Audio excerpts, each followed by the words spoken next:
Un vehículo derribou accidentalmente hai 2 anos o cruceiro do adro da igrexa de Mourente.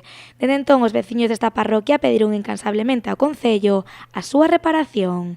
Tras unha xuntanza co edil de Urbanismo e Patrimonio Histórico, Saquín Moreda, parece que a reconstrución deste elemento arquitectónico está máis preto de facerse realidade. Veu un señor con unha chavala a aprender a conducir aquí, e a chavala investigou contra o cruceiro e tirou con ela aí, conforme está. E agora vamos a esperar a ver se efectivamente vamos avante ou non vamos avante. O edil de Urbanismo comprometeuse a xestionar a recuperación da fisionomía orixinal do cruceiro.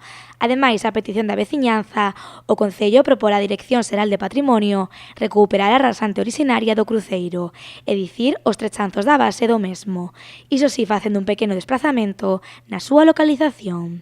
Mirando as cousas como hai que mirarlas na realidade, estamos nun momento, como te direi, de vacacións, a xente está moi ocupada, en fin, o que non está de vacacións, está de vacacións, o que non está de vacacións non quere facer nada, porque non queren facer nada, e así estamos.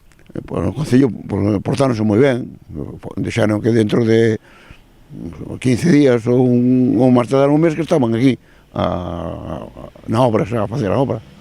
Os veciños de Mourente aseguran que nos últimos anos sentiron abandono por parte do Concello. Polo tanto, esperan que esta vez o Goberno municipal cumpra coa súa promesa e poidan volver a ver en pé o cruceiro da súa igrexa.